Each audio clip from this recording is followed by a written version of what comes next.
I'm very excited. The whole Facebook team is extremely excited to be here today, partnering with the Singapore Chinese Chamber of Commerce and Industry to bring you this webinar of how you can kickstart your business journey with the Facebook family of apps. So thanks so much, Chris, for that awesome introduction. Now, today we know that a lot of members of the audience who are in this webinar are of different parts of their journey when it comes to their digital acceleration journey. For some of you, you have already started advertising on Facebook, but for some, you're totally new. So don't worry, for today, we especially curated the content to be able to cater to each and every one of you. We'll start off with the fundamentals before we dive deep into some of the optimization suggestions as well as tips. So without further ado, good morning. My name is Celine Tan. I am the Facebook client partner for the industries of retail as well as FMCG. Prior to joining Facebook, I have more than 12 years of experience with FMCG brands across Asia Pacific. Physically, I have worked and been stationed in Singapore and Hong Kong. Purebred Singaporean, nice to meet all of you today. Now, the reason why you've signed up for this webinar is because, we do observe and we do see consumers expect a different way of working. When they come to your shop, right? They don't expect it to just now be open only for 10 hours a day, 7 days a week. They're expecting to be able to communicate with your brand or your business 24 hours, 7 days a week. And this means that there is a shift towards the focus of fundamentals for all businesses alike. In fact, when they go window shopping into a physical shopping mall, it's limited very much by the opening hours of the shopping mall before they can look at your window display and look at what your business is selling. Today, there is a new form of a 24-hour, 7-day-a-week window display. And guess what? There's no rent. If anything, it's in your mobile phone. So with Facebook's catalog-based solutions, which are powered by data, by machine learning, every ad becomes a personalized catalog for the consumer, matching the right products that you have for your business to the right people automatically and at a huge scale. For you, it could be even covering all of Singapore. And it's really important that we show up to our consumers where they are right now and not where they were. So what does that mean? Every time they're on their mobile, every time or on their desktop, and definitely across all the Facebook family of apps. An example recently that happened during the circuit breaker, which I thought was very close to my heart and I found extremely encouraging, was that with circuit breaker, a lot of consumers didn't want to go to the wet markets or the supermarkets physically. They wanted to, order everything online or on mobile, so on and so forth. So what happened was that 4 vendors from Tekka Market, yes, the wet market, okay, what they did was that they turned to streaming, live streaming on Facebook to be able to sell their fresh produce. It's amazing. And if you were a recipient of it, you can also see one of the quotes that was done by one of the stall owners, Mr. Mustafa, 62 years old. And he's quoted that, the result was a lot better than they thought. Each vendor was given 1 hour to do a live stream on Facebook, but yet Mustafa managed to sell out everything in his stall in 30 minutes. Okay, raking in more than $1,000 in terms of sales. And for him, it's a huge amount. I mean, if you go to the wet market, like roughly the prices of mutton or of meat and so on and so forth, yeah? And this is the first time that this 62-year-old gentleman took to Facebook to be able to promote his mutton stall for the first time. If anything, it's a free format. And secondly, it is able to be easily used even by the 62-year-old gentleman. I think it sends a testament that it's been helping a lot of folks, even from ground up. Today's agenda, as we can kickstart here today, I will cover first of all, how we can get you started with Facebook for your business, really the basic fundamentals, like for example, building a business page, so on and so forth.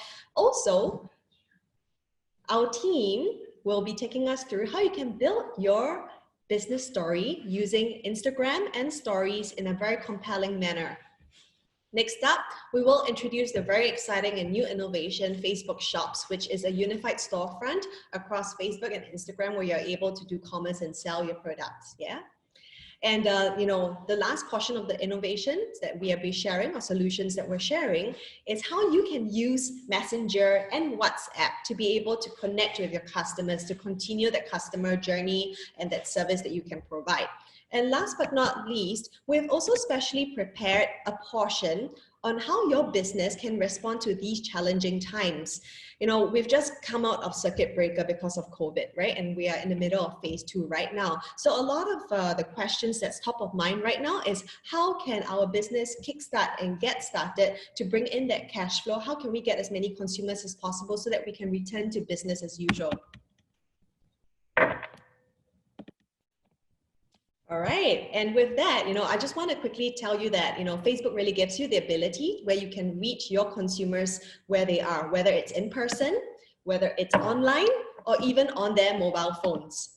And some quick statistics that we have here, customers are having a conversation with businesses on Facebook more than ever before. In fact, more than 1.6 billion people on Facebook are connected to a small business. 2/3 of Facebook users across all the countries worldwide surveyed said that they have visited the page of a local business at least once a week. And messaging with businesses on Facebook has really skyrocketed. Each month, more than 2 billion messages are actually sent out between people and businesses. And on top of that, we'll be able to easily create a business page on Facebook, which is free for you and your business team to use, which is easy to launch, to manage and monitor, and also provides you a mobile-first experience for your customers, which is where they are right now, so that they can instantly engage with you and your business. Now, to get you started, some step-by-step process. Well, just bear with us, as this is the basic fundamentals, especially for those of you who are completely new. Do you know that there's a difference between your Facebook page as well as your Facebook profile? So your personal profile is actually a place for you personally where you can connect with your family, friends, acquaintances, so on and so forth. Okay, and that's a form of that. Now, in the business world, you need to separate that business presence. So you need to create a business page. So in order to do this, first of all, you need to have your personal profile. After you have your personal profile, then you can create your business page. But your personal profile will stay personal, okay, unless you explicitly want to show to the world that you're a team member of your business page. Now, this business page is a place where consumers, people can connect with your company and your business. They can learn more about your products and your services. And from your business page, you can also share updates, you can engage with your customers, and you can accept orders as well directly on Facebook. You can actually book appointments. So if let's say your customer wants to book a consultation hour with you, you can use all these free tools as well. And in fact, even if you're looking to employ a part-timer or employee, you are able to leverage this business page to also shout out about any job openings that you might have in your company. Now, along with business pages, you can also create a group for your business. To create or join a group for your business, of course, you need to have the business page, which was what I mentioned earlier. And business groups actually provide small businesses with a more, intimate, more relevant setting so that you can build your community around your businesses, you can engage with your customers.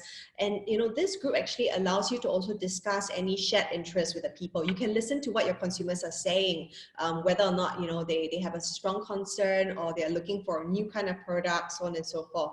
And as the group creator, you have the ability to manage, control member access to your business group. You can add events, if let's say you want to host like a live stream on Facebook, where you want to invite potential consumers there to listen to what your sales team might have to say.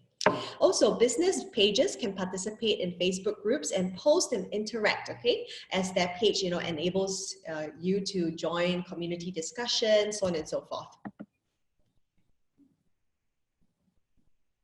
Next, we'll walk you through the process of how you can set up your Facebook business page.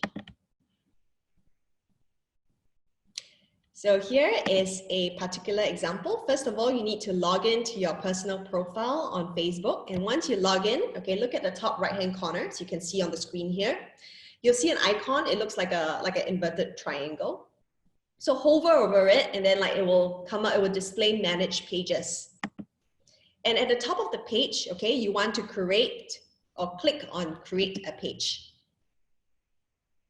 which will bring you here. So you select your page type that you want, okay? So on example, on this screen, you'll be able to see whether it's a business or brand that you want. Select your page name. Choose the category that really best describes your page. And next up, fill in all the relevant information that you have for your business. So for example, we have a lot of friends from retail and wholesale on this call with us today. So you can actually select the category of retail and wholesale where applicable to input your business, all right?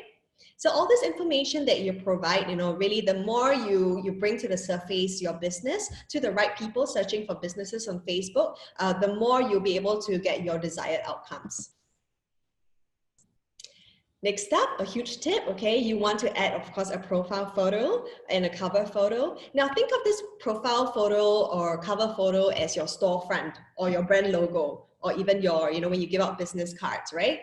So think about that. It really is the first impression that you are giving to your potential consumers or future consumers. So they'll be able to recognize and associate your business with it.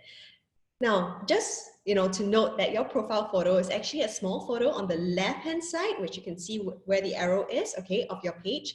It's, to represent your business across Facebook. So this image will appear across all your posts. So when you post like, oh, today I'm having a sale, your profile picture will also come up beside it. Now, it's important that, you do not use your personal photo. I'm sure like many of you are really good looking and you have a very charismatic face. And do not use a brand influencer or a brand ambassador that you are using currently. The reason for that is because, like I mentioned, it's your first impression, right? So you kind of want the potential customer to kind of know exactly what it is that you're selling. So if let's say you're selling coffee beans, it's important that you have either a coffee cup or a like coffee beans with your brand logo as per your profile picture. From our experience, logos or even very simple images tend to work extremely well. Next up, when you add a cover photo. So the cover photo is this long, bigger banner that you see on the top of your page. If we were to put it in terms of real life, or when you go to a physical store, it's almost like the store front and the very top, the pelmet of your store. All right. It's also definitely a great critical first impression when you want to make sure that your cover photo has pictures of your store or even your products, okay, or even a current marketing campaign that you're having. If let's say there's a special promotion going on with the creative, just put it there as well. So that first glance, your potential customer knows what exactly is happening there. So here's an example of a finished product, okay, with the profile as well as cover photo, okay, which will appear on your page. So once you have both, your page is now set up to provide the great first impression.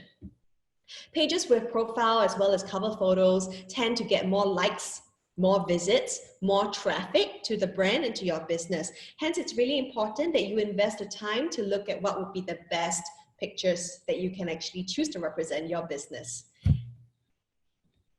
All right, and after all this, you have the basic components for your business page ready to go. Very simple, right? That's the basic. Now, let's look into how you can build your Facebook online presence with your Facebook page. With business page profile picture and the cover photo all set up, you'll now be able to provide your customers with important details about your business, in this section. So for example, your location, which part of Singapore are you located in? Do you have a headquarters? Do you have retail stores, example? Also, what are your opening hours like? And if there's any emergency or contact details that the potential customers can reach you at. As you continue to get started on your page, there are a few ways that you can configure, at this example here, to drive the customer actions that you care most about for your business using templates, tabs, and action buttons. So this template is really easy for you to use. You can use it based on your original category selection, and you can actually change your page template at any time. So you just have to go to page settings, and templates and tabs now allow you to change the look and focus on your business page. Okay, so like for example, if you are a restaurant in F&B, there's actually a template meant for restaurants. If you are, let's say, an owner of a nail salon, or you provide services like, I believe like there's also like in our audience, there is also like, you know, your service where you provide, let's say, workers or cleaners as service, okay, you have that template as well, which you can choose. So apply the best business template for your business.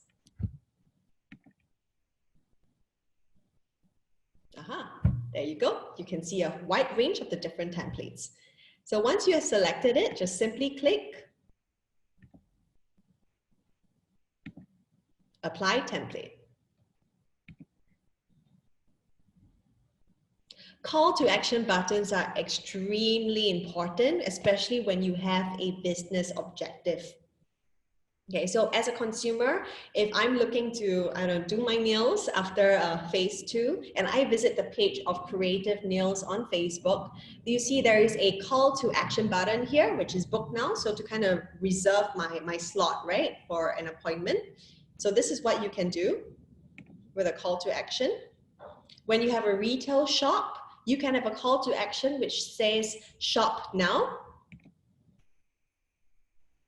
And if you have if you're an F&B and you have a restaurant, or you're supplying products like, you know, for food related, and you want to, you know, invite them to have a call to action to call now, to make a booking, to ask about table size, or, you know, be able to sit outside, you have a call now button as well. So here is a quick overview of some of the call to action buttons that we have, okay, for your Facebook business page. You can get them to, you know, click get directions to your store, and like we will take you through later as well of how you can also message on Messenger or even on WhatsApp.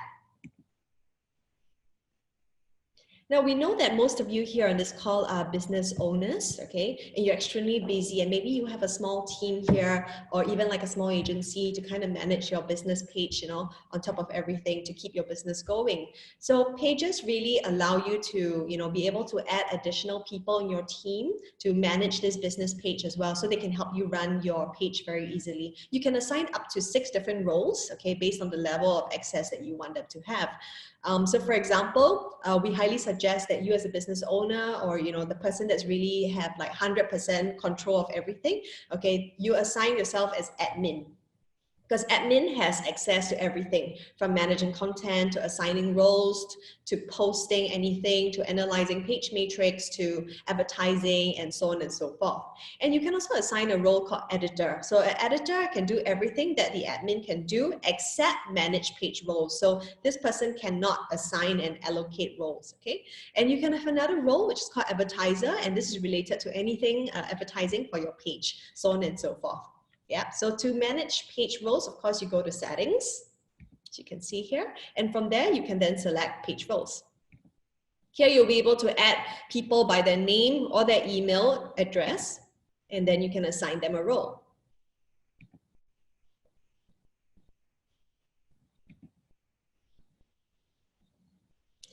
Now, I think a key thing that we understand that you're looking for as well is how can we build audience for our businesses, right? So once your page is configured, you want to start building like, you know, potential customers that will be loyal to you, who love your business, who love your brand, okay? So a great way that you can do from ground up, okay, is to begin inviting your friends to like your page. So your own personal friends first, okay? And once you do this, okay, you can do this, by clicking under your cover photo, which is right next to the share button. You'll see 3 dots. And on the dots, there is a drop-down menu, and that gives you several options. So you can invite your own personal friends there. Select as many that you would like to invite from your Facebook world. And on top of that, get your friends to spread the word in that sense, yeah?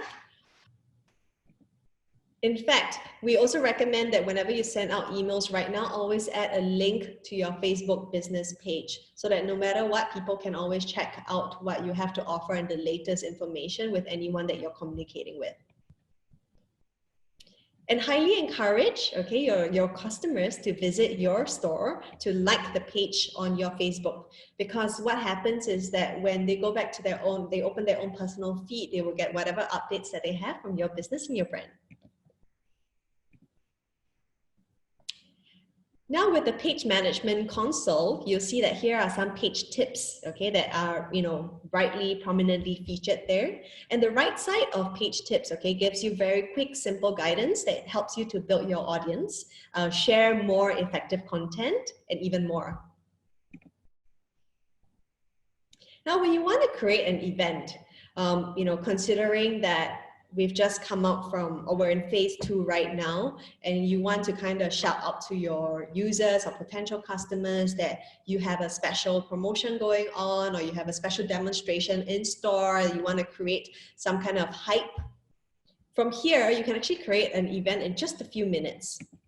All the tools that you need to create, invite, and manage an event are now easily accessible from this business page as well. And you can use Facebook events to even allow your customers to RSVP or even buy any tickets or redeem any tickets that they have for your event right here within Facebook.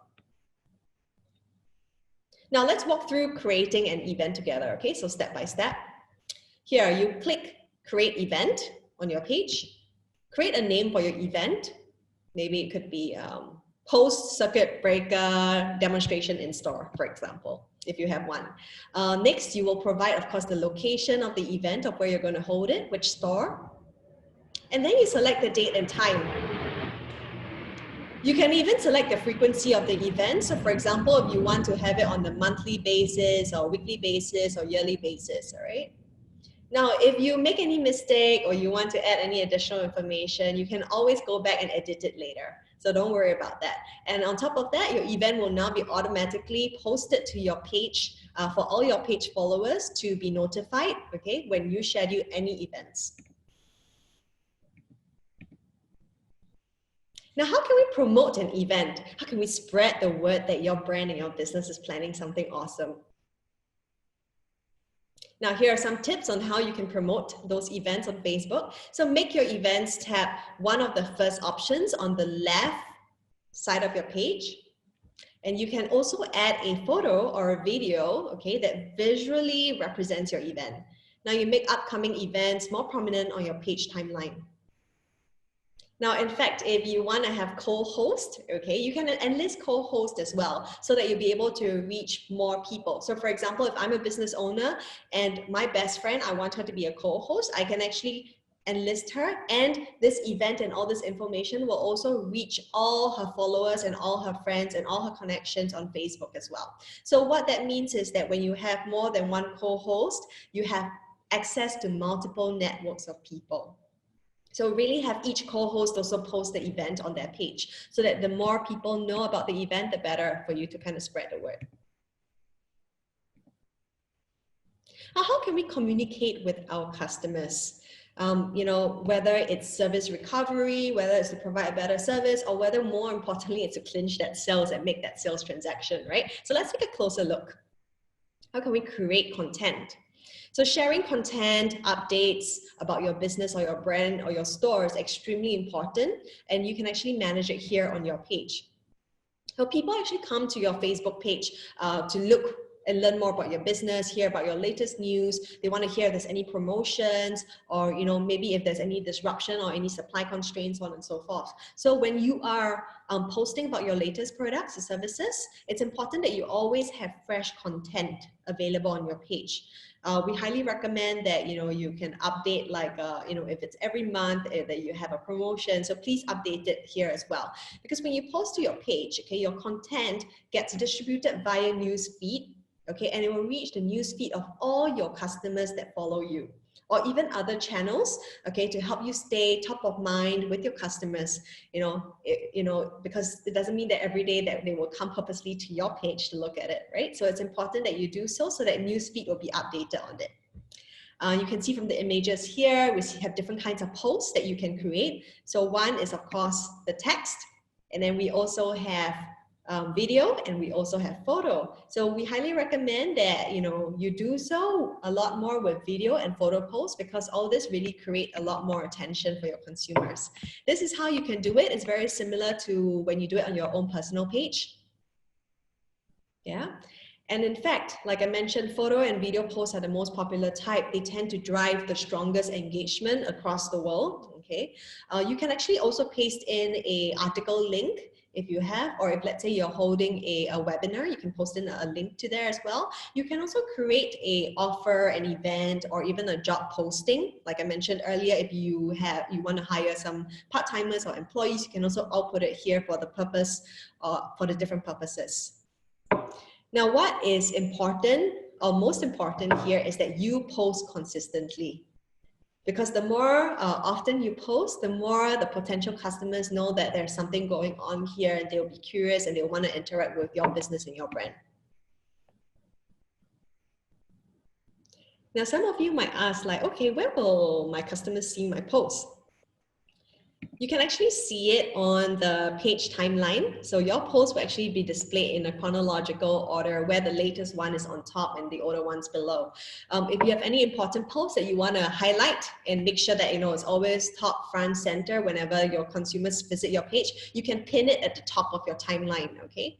So for example, if you are looking to hire a part-timer and you want that job to be the most important post, you can pin it and it will appear up there.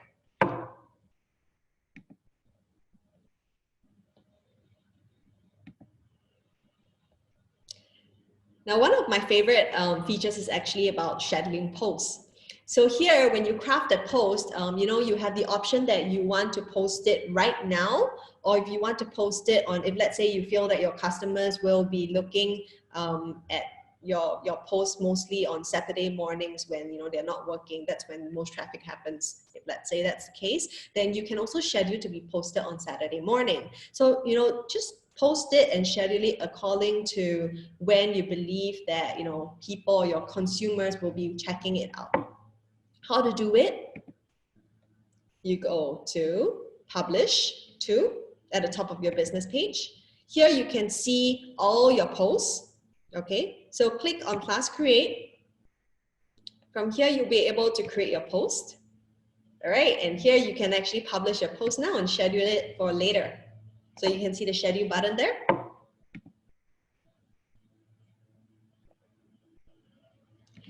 Great. I'm going to inspire and equip every woman to declutter, simplify, and create margin for the good stuff of life.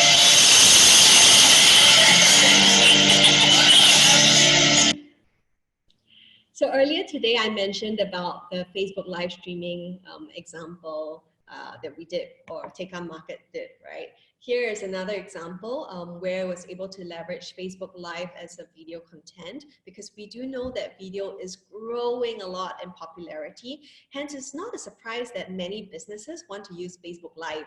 I hope some of you would have seen some of it on your own personal pages or have interacted, or even better, if your business itself or your team itself has kickstarted it. It is a live streaming feed, and Facebook Live allows you to interact directly, real time, okay, with your consumers. So that particular example that you saw there, okay, was an example of a multi-part ad campaign that they used Facebook Live and also lead ads to be able to generate sales. Okay, they resulted in very high 24 times return on ad spend. So it is a great way to capture your customer attention, and Facebook Live video can also be an event, like I mentioned earlier. If let's say you are in food, we saw we have one of our audiences who sells food and sauces and all that in Singapore. So if let's say you want to do a live demo of cooking and using your sauces, you can actually display this free. Okay, and very interestingly on Facebook Live. And in fact, during the circuit breaker, we realized that it's super popular now. Now that we've learned some of the different ways that you can, communicate with your customers, in this section, I want to talk about ways that you can track your business page so that you know that, hey, you are making the right use of your time, the right use of your effort or your team's effort. So how do you know if, let's say, you spend, I don't know, 5 hours working on your Facebook page, you know, is it really working? Is it really getting you the desired traffic and consumers that you want? Now, the question here is that, are you tracking your posts? Okay, are you doing, you know, different types? Are you like, you know, getting, for example, like who are the people that are coming to your Facebook business page? Are they males? Are they females? What are the different age groups? You know, you want to know also, you know, what your brand or your products and who they're resonating with, right? So, you know, do not worry, because we have the Facebook page insights feature, and it's the perfect place for you to find answers to all of these questions. How do we find it? So on the top, as you can see, of the page, there is an insights tab. So click insights on the top of your page. Okay, it's not only available to Facebook business page, by the way, and you know, I mean, sorry, it's only available on your business page. It's not available on your personal profile. And in fact, it's a great way for you and your team and your business to understand and measure what's happening on your page. And as well, understand who are the people that are actually connecting to your business, that are interested in your business or your product. Now, we don't have time to go through everything here, but I would invite you that once you kind of kickstart your own business page, play around with everything. Today, I'll take on maybe some of the more interesting or relevant ones. All right, so here you will see overview. It will show how your page is doing, you know, generally, like for example, how many page views, you know, like maybe this round is like 50,000 people have viewed your page, they have visited this page. How many new likes are there? How many people have actually reached your post, or even more? And in fact, if you scroll under overview, you can click people. So the people part of insights will tell you who is it that is engaging with your business page. Is it male? Is it female? What are their age groups? So here is an example that you can see of who the fans are. 20% women, 80% men, mostly are in the age group of 18 to 24, and the next biggest one will be 25 to 34 years old. So you understand a little bit about the demographics of who is interested in your business and your product. And based on this information, it will then allow you, when you build your own marketing strategy, your advertising strategy, to then focus on, you know, certain groups of people that you feel like already have an interest, you know, with a high potential to then convert into sales. Now, if you have a physical store or, you know, an office and all, or a shop front that potential consumers can visit, you want to actually share this information, right? When you create your Facebook business page, you need to let your consumers know where you are located. So here you can actually click on Insights, and then you can click here on location or local here. All right, and what happens on this page insights is that it gives you anonymous information about the people around your business who are actually using Facebook. So for example, if I have a store in, let's say in Serangoon next, okay, the mall, and I want to be able to target to people within, let's say, you know, within the vicinity, people who live around there or who work around there. So what I do is that I've already kind of set up where my store is, right? Serangoon next. And then I just go into Insights, click there, and I go into Local, and it will tell me, okay, what is the top age group of the people around this location? All right, as well as the busiest time, as well as the busiest date, you know, and when would then, this would give me insights in terms of, you know, knowing who is in the neighborhood, how, when, what should I use to kind of target them. Okay, so you have an idea of who your potential customers are and how many there are. So you have an understanding also of the impact of the ads that you might place.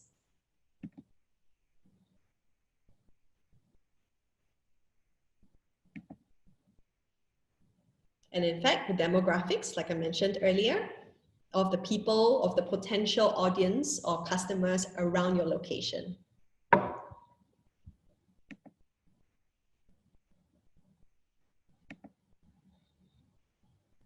Now you can do everything that we talked about in terms of your business page, right? Right from your, even from your phone. If let's say you're saying that, you know, my laptop is being used by the kids because of home-based learning, you know, you can actually manage everything from your mobile. All you need to do is have a Facebook Pages Manager app.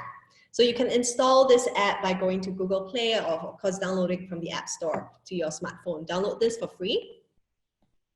And once you've downloaded the Facebook app, you click on the icon so that you can open. And once you open it, okay, you can click on the Insights button at the bottom left-hand corner. Here you'll be able to view your page insights and also like be able to scroll and view demographics, page views, likes, actions that you can take on your page. Great. Now you can also easily manage any interactions with a unified inbox. So like all-in-one basically, okay, on Page Manager app. So you'll be managing your presence across Facebook and Instagram and Messenger. Okay, and you can use this inbox as well to help save you time when you want to manage your customer communication so that you don't have to keep going to all the different apps and you might miss out on, kind of replying a customer inquiry.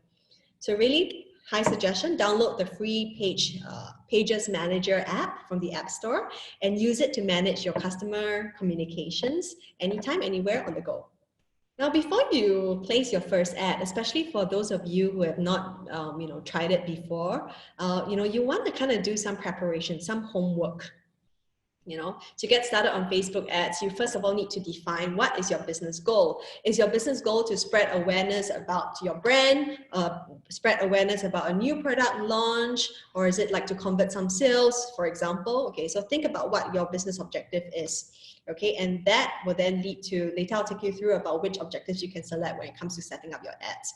So some common goals will be, how can I grow my audience? Or how can I promote a sale or a promotion or new product like I mentioned? Or how can I drive traffic to my website or to your business website? So these are some of the common goals that we kind of hear about. And on top of that, decide who is your target audience. Who do you want to reach with your ad? For example, where are they located? Are they going to be within 5 km of Serangoon Next, for example? What is the average age range, like the demographics that you would like to target? Is it men between the age of 15 to 30, for example? And any specific interests that they might have? Okay, and especially, if it's a own store, if you own the store itself, are you, looking to, target to people who are even wider than what you're targeting at right now? And in fact, because we understand that every business has a different budget, right? So you can also limit yourself by selecting either a daily budget or a lifetime budget. So it's really important that you think also objective, who you want to target, what is your overall budget. And very importantly, we do know like how consumers are very attracted by creatives, whether it's a photo or an image or a video or GIF, so on and so forth. All of this are important for you when it comes to crafting your first ad. Now, it's important that you know your Facebook advertising objectives as well. This is a funnel that we commonly call in marketing. At the top of the funnel, we have awareness and then consideration and then conversion. So under awareness, okay, if your goal is to be able to increase people's awareness of your business and get page likes, you can select promote your page, okay? If let's say your goal is to show your ad to as many people as possible, your target audience, to spread awareness about it, your target is boost post. If your business goal is to be able to reach people near your business, so within that location, okay, you can select the objective, promote your business locally. Now, in the consideration portion of the funnel, if let's say your business goal is to be able to send people from Facebook to any URL, site, or your website, for example, or even a blog post that you might have, okay, so your objective could be to really drive and get more website visitors. If your business goal is to reach people who are more likely to engage with your post, engagement, like for example, you want them to like your post or comment or share it, the objective here will be to boost post. If your objective here is to encourage people to download your business app, okay, so get the objective of promote your app. If you want people to, share your videos and all that, there is also an objective called boost post with videos.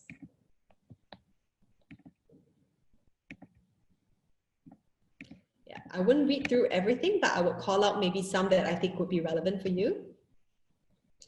If let's say your business goal is to be able to reach any potential customers, to encourage them to be interested in your business or your brand, objective here could be how to get more messages. If you want to, of course, like we mentioned about creating an event, right? If you want people to attend your event or know about a promotion animation that you're having in store, you can actually generate interest and attendance for your upcoming event by choosing Boost Event. So really many different kinds of objectives that can be paired to your business goal. Okay, I think here, one thing that I think would be quite interesting as well for you, for all the people in the audience here, if your business goal is to encourage people to take a specific action in terms of, going to your business site and then after that, selecting that item, putting it in the cart or eventually making a purchase, you can select this objective, which is get more website purchases. Okay. Now, some case studies. I picked a few from around the globe. This first one is from US. It's a small startup that became like pretty big in the US. It's called Wicked Good Cupcakes. And here the COO of Wicked Good Cupcakes, what she did was that, she worked with Facebook to reach their consumers. Okay, that's very similar to their current audience. So let's say, for her, she knows that her customers are usually between the age of 18 to 35. It's a female, particular demographic, etc., etc. So she wanted to reach customers like that, so who are very similar to her current audience, okay? But at a cost that is high ROI, extremely affordable, low cost. So what she did, as you can see here, which led to a 94% lower average cost per lead, okay, compared to any of her franchise portals. 24% contact response rate from leads, as well as a staggering 48 times increase in leads, okay, within 3.5 months from the launch date. With all this, when she applied all these best practices, these are what the amazing results that she got. Now, a bit closer to home, but just across the causeway, is this example of Sanheng, Malaysia. So Sanheng is an electronics retailer that really upskilled and embraced the digital journey. What they did, as you can read here, is that they chose Facebook's store sales optimization so that they can select the best ads to match the best customers based on the machine learning that we mentioned earlier. On top of that, it's only reaching customers who are truly interested in like the offerings that Sanheng had to provide. So leveraging these digital channels actually, reached a potential audience that is very important for them because, they don't believe that customers are just going to buy from physical retail stores. They wanted to combine an omni-channel way, which is online as well as offline, to be able to reach that right audience and actually lead to sales. So the results here are staggering. 31 times return on ad spend, 52 times higher return on ad spend compared to a previous campaign without a selection of the store sales optimization. And in fact, it helped them to like save money, per sales conversion. It was 66% lower cost per sales conversion. So, which business will not be happy, right? If you are able to have higher targets or reach higher results at a lower cost. Sorry. An example that we have close to home or within Singapore is Pizza Hut. I'm sure like most of you have had or heard of Pizza Hut. And what they did was that they optimized some of the video assets that they have that they use for some of their upfront branding. Okay, they realized that, hey, they're all too often, they're too tight on trying to convert to sales. They forgot about focusing on branding. And with that, they wanted to do it in a mobile first, very digital, creative way that will impact some of the marketing campaigns. I'm going to play the video here for a quick short while.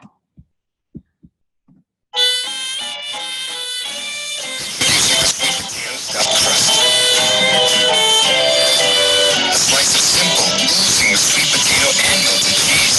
Pizza Hut, your slice of simple. And with extremely great results, as you can see here. And right now, before I hand on over to the next portion, which we will have Janelle taking us through Instagram. Thank you, Celine, for your very engaging presentation. So now we'll move on to Instagram, and I'm very thrilled to present this part to you guys. So today I will really share more about how you can tell your business story using Instagram, how you can leverage on Instagram to really promote your business. So my name is Janelle. I've been with Facebook for 2 years and I work across the retail, e-com and automotive clients. And today the agenda will be these 3 things. So number 1 is really how to get started with Instagram, how to build your business from scratch on Instagram, how to share your unique brand story on Instagram, how to be creative with the tools that we are giving. And lastly, how to leverage on Instagram stories to show forth a very personal brand image to all your customers. So let's start. So why use Instagram? Really, you don't need a very sophisticated set of tools or a lot of know-how to really start using Instagram. Instagram is very simple. With your just a smartphone, you're able to share your business unique story on Instagram. You're able to connect with people who care about what you do, so it's an easy way to reach out to your customers. And lastly, you can really communicate easily with customers and other businesses and really form partnerships even with Instagram.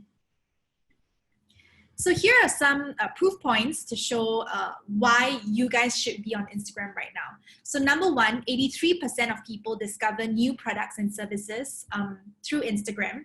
81% research products or services on Instagram. And Instagram is often touted to be a discovery channel, a consideration platform to really acquire new users. And lastly, 80% of people use Instagram to decide whether or not to engage with a service or buy a product. So it's really a good place to warm up your audience right now on Instagram. So how to set up your account? Very simple. First, you need to create your business account. So it starts with a personal account that you create. So as you can see, Jasper's Market over here. And so after creating the account, you then switch it to a business account. So you start with a personal account and then you convert it to a business account. And whether you're a creator and for you guys, a business, you click business. After that, what you do is you can connect your account to Facebook. So most of the time you will need a Facebook page for your business to be able to advertise. So this is the necessary step to do to connect your Instagram to your Facebook business page. Next, you can enter your business information, so your email, number, address, and everything to be reflected on your Instagram account, really to be able to be contactable to your audience. And lastly, then it's done. So your Instagram business account is complete just with these few quick steps. So what are the simple things you can do with Instagram business account? It's the same way you would use an Instagram personal account if you have one already. So what you can do is you can find friends, topics, brands, so people, text, and places, as you can see here, with the account and using the search function. You can follow accounts of things that matter to you, so other businesses, even your own followers and fans. And lastly, as you can see, with that flag-like icon at the bottom right corner, you can save the posts that you like and are interested in. So one thing that is very crucial for business accounts and very important that you can leverage on Instagram is really insights. So insights is something that the personal accounts don't have and only the business accounts have. So how do you access insights? As you can see from the bottom right corner, there's actually your icon, like your profile icon. When you click on it, it opens up a right tab where you can click on insights on the first row. So what can you do with insights? With the different posts that you have, you probably will get different engagements on all of them. You can actually see, which posts at a glance, a macro glance, which posts actually have more engagement, and you potentially could curate content that is similar to those posts. What you can also do is under activity, when you click on it, you are actually able to see which time of the week, is your account getting the most traction, and that's potentially when you want to drop new posts or new content on those days. You can also see profile visits on the Insights tab as well. You can also look at how many followers have you gained and lost in the course of the week. And also, you can also see a breakdown of your audience. So which cities are your audience coming from, the age group, demographics, gender, as well as followers, as I've mentioned earlier. So there's a lot you can do with Insights, and you can leverage on it for free to make more informed decisions about your content strategy. So next, I will share how you can be creative to share your unique story on Instagram. So some of the best practices and tips that we have to really supercharge your Instagram account. So it is very important to be consistent with your look and feel. So often branding is a very scary word because it feels like you need a whole elaborate branding strategy to be able to show forth what your brand is like. But really on Instagram, all you need to do is to be consistent with your content, your photos, your color scheme and all that to make sure that that brand comes through to your audience. The next is to create content consistently. It can be weekly, it can be even daily, but the idea here is that you want to be consistent so that your audience will be able to get used to the content that they get regularly. And lastly, it's very important to be authentic. So try to find always a crossover between your follower base as well as your brand story. So to tell your brand story authentically, but in a way that's able to relate to your followers as well. So next, I'll share some best practices on content creation, how you can leverage on some creative best practices to create content on Instagram. So first, again, I must emphasize that taking photos and videos does not have to be hard. Use your mobile phone, as I've mentioned. You don't need a very elaborate camera or a production crew to be able to come up with content.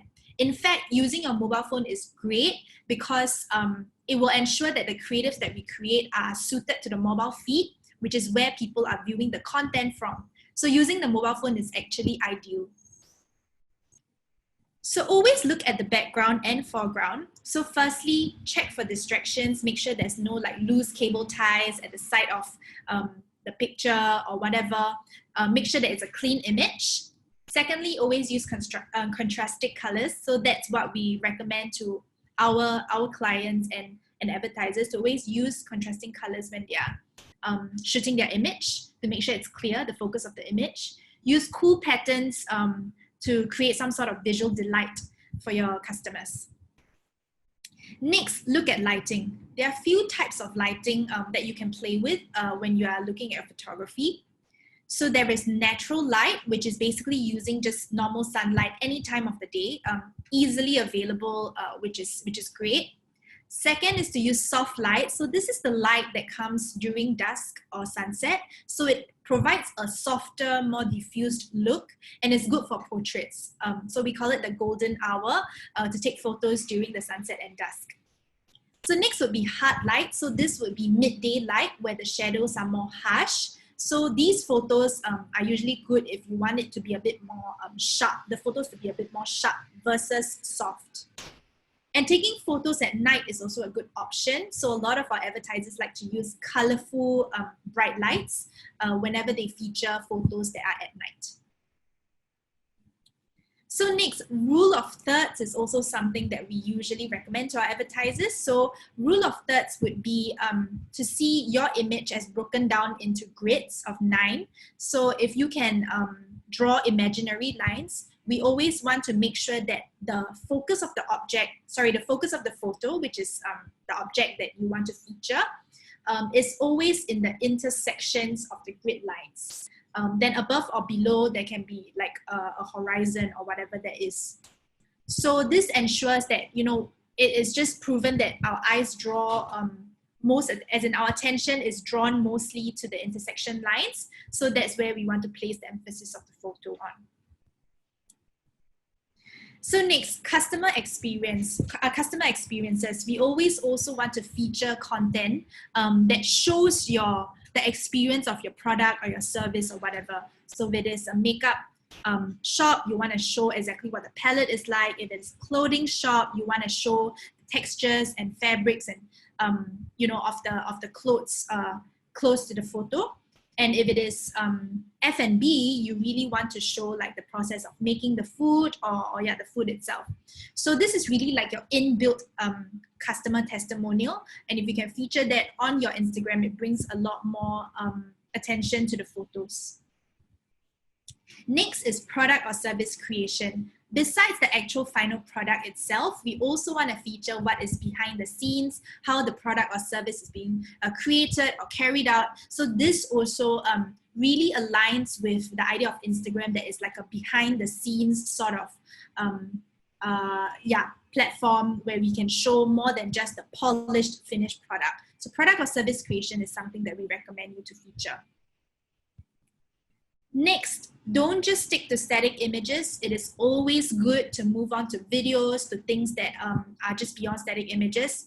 So on Facebook, you can use Boomerang to create short videos that keep that keep recurring and do not stop. If you've seen a Boomerang before, or you can simply just create a short video even without the editing tools. So what we always recommend is to keep your videos less than 15 seconds. So 15 seconds is the golden time that we recommend on stories, be it on stories or Instagram feed or even Facebook itself. Anything beyond that, you will lose the interest of your audience, because on social media platforms, people scroll through very quickly. And you don't expect them to stay there and watch your 1 minute or 2 minute video and watch to the end of it. So we really want to grab their attention with a very short, punchy video. 15 seconds is the ideal.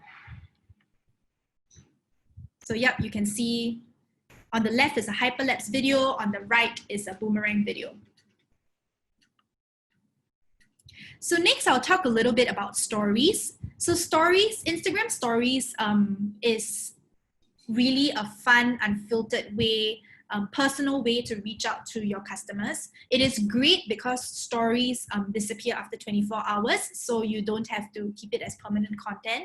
If you want to, you can also really put stories as highlights on your profile. So you can actually make it permanent, but most stories, if you create it as is, it will disappear after 24 hours. So why stories? Stories, like I mentioned, are real-time, unfiltered, playful. It is really the behind the scenes that you want to feature with stories, or you want to make it interactive with your audiences. Stories is a great way to go. So stories have really built-in creative tools. You don't need to use extra tools out of the app to leverage on stories. So the first one would be stickers, really just nice emojis or GIFs that you can put on Instagram stories to make it a bit more engaging and informal. There is also face filters. So this one is a bit for more like playful, informal brands that want to play with face filters when they're featuring people. There is also mentions. You can mention your fans or your followers. You can also mention another business. So this is the mention sticker that you can use. There is also something very interesting, which is poll stickers. So poll stickers are basically a way that you can leverage on to help your audience interact with you. So you can ask them questions. You can even get insights from, how many people are choosing one option over the other. We provide basic insights on that. So poll stickers are a great way to engage with your audience. Another thing is that you can also boost posts with poll stickers. So you're able to actually use it as a sponsored ad. And this is a relatively new feature. So stories, besides being, informal, unfiltered, and personal, it goes beyond just the organic content strategy that you create. Stories really can drive you your ultimate business goals. So these are examples of what our clients have been doing. They have been using stories for sales and promotions, for launches. Why stories for sales and promotions is because it is transient and it is a great way to create urgency you know, when they see a story, they see like a one-day promotion or launch that is upcoming. Stories are a great way to create that sense of urgency and action in the audience to get, you know, to take action. You can also, you know, feature exclusive content on stories, you know, because, you know, they see it at one glance, it will disappear, it will not be permanent. So that also creates a sense of excitement for the audience. You can also use stories to create tutorials, like how to, you know, use your product or your service. So tutorials are also something that audiences, that advertisers use in stories. And like what I have been mentioning repeatedly, stories are a great way to build behind the scenes sort of action to reveal a little bit more of your brand on Instagram. So I want to show you an example, a case study of an Indian fashion brand called FBB. So they actually used Instagram stories as a main ad format to try and get their customers to redeem a coupon. So let me see if the video plays. Yeah. So it's a very short video. As you can see, it's like a boomerang, like I mentioned earlier. There's a short brand story, but the call to action was to redeem a coupon in store. So using this platform, they actually saw a 28% increase in coupon redemption rate from Instagram compared to other channels that they have been using. More than 20,000 store visits driven by the Instagram campaign compared to other channels, and a 22% increase in customer visits during this campaign period compared to typical in-season visits in the previous years. So I think this cements that Instagram is where the customers are. And besides it being a fun, informal platform to show forth your content, it really is a channel that we can use to garner sales, garner offline sales, online sales as well. So ending off with some quick best practices on how to create engaging posts and engaging stories. So for engaging posts, what are some of the best practices? Firstly, use very high quality creatives. So make sure that they are not grainy images or whatever. If you take one with your smartphone, you can be sure that it will be clear and sharp. Make posts actionable. So again, like I mentioned, it's not just about you know, it being an organic, nice content strategy. Always be clear to tell your customers what the call to action is, whether is it to visit the website, whether is it to come down in store to buy your product or engage in a service. Make it actionable, or even to generate leads. You know, there are opportunities for you to use Instagram also to generate leads. Know your audience and engage them. Leverage on insights heavily to know, you know, which day of the week you should be posting your content, what demographic you should be catering your content towards, etc. Keep posts simple but attractive. Try not to have such a cluttered feed. Have simple images, consistent tone, just to attract them. You can also pin significant posts. If you have significant posts that you want to feature, you can pin it. And lastly, like and respond to comments. There's no use being, you know, having such a nice profile if you don't use it to really engage personally with your customers. Best practices to creating engaging stories: always grab people's attention. Like I mentioned, we only have those few seconds to grab their attention and draw them to your product or service. So keep the videos short and make it eye-catching. Use text in your stories in case that they don't turn on the sound in the video. If it is a video and someone is talking, use text to be able to signal to people what your message is. Keep your stories short and sweet. Share fun and spontaneous content. The whole point of it is to be personal and informal. Use elements like polls, stickers, and emojis. Like I mentioned earlier, there's poll stickers that you can use, GIFs and other stickers. Try using boomerang and adding music to add that playful touch as well. So key takeaways, use Instagram really to find people interested in your business. So set up the business account and be ready for people to chance upon your business using Instagram. Share your business's unique personality. Keep the branding consistent. You know, show forth what the brand is standing for. leverage on stories for a more personal connection with your customers, keeping it informal. And always in Facebook, we recommend you to test and learn. So test and always iterate your new ideas and leverage heavily on insights to do so. So with that, I end off the section on Instagram. I pass the time to Amit, who will talk about Facebook Shops. Hi, everyone. Thank you for having me. My name is Amit Bhan.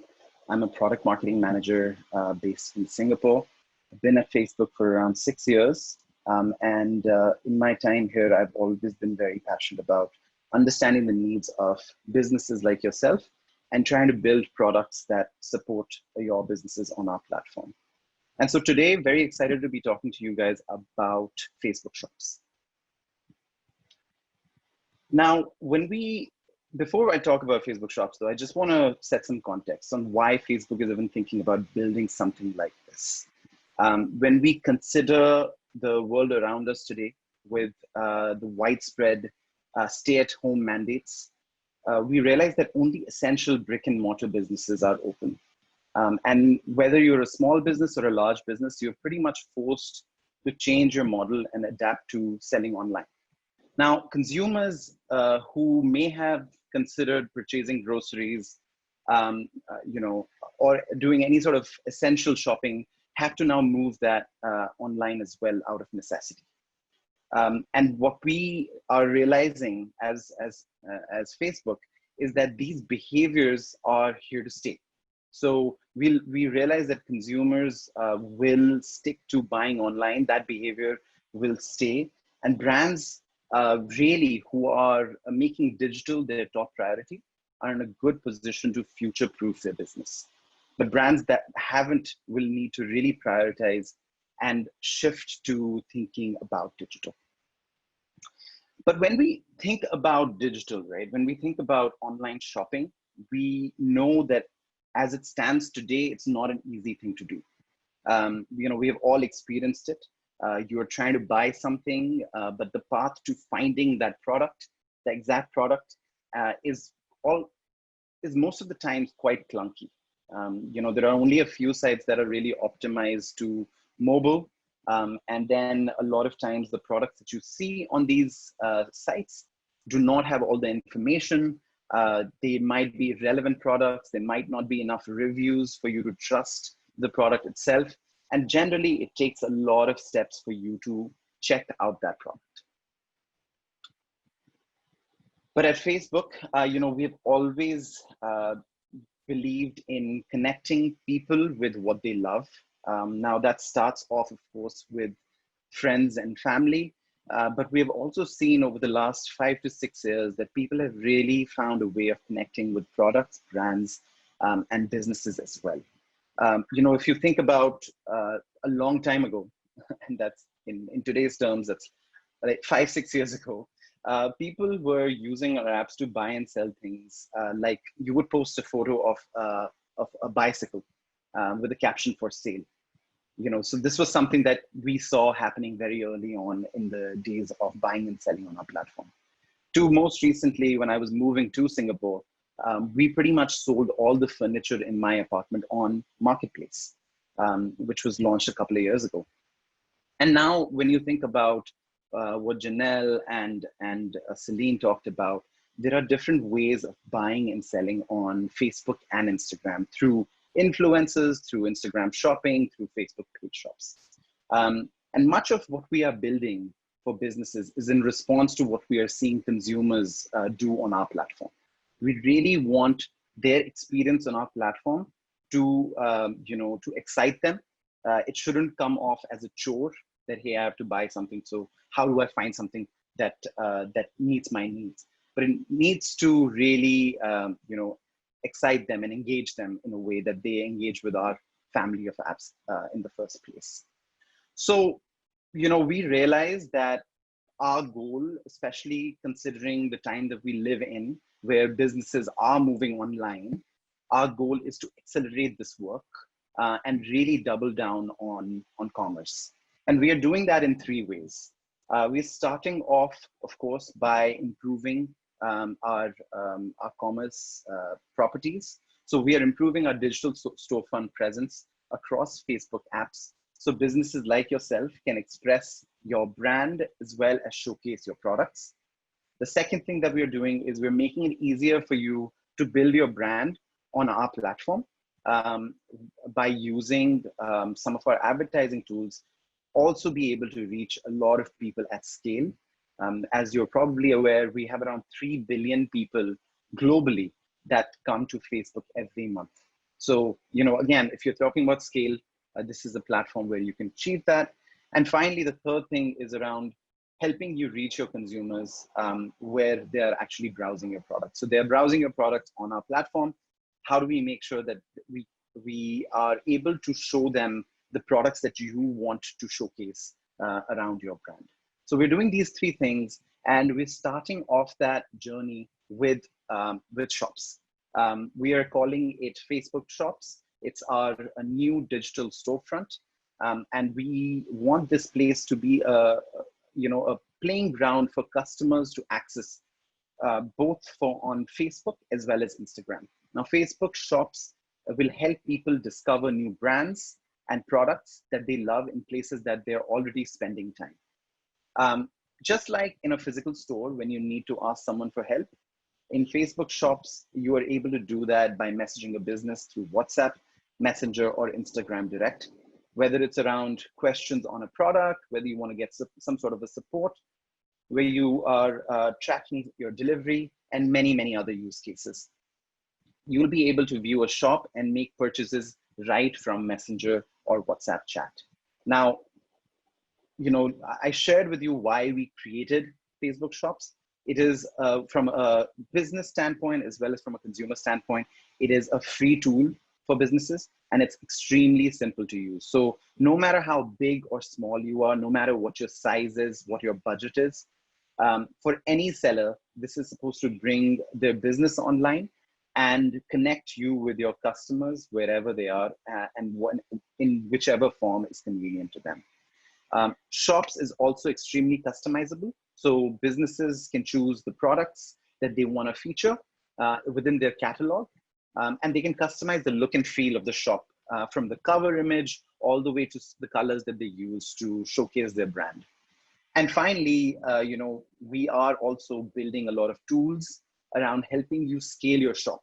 So currently your shop is available, of course, on your Facebook page or on your Instagram profile. You have the shop now or a shop button there.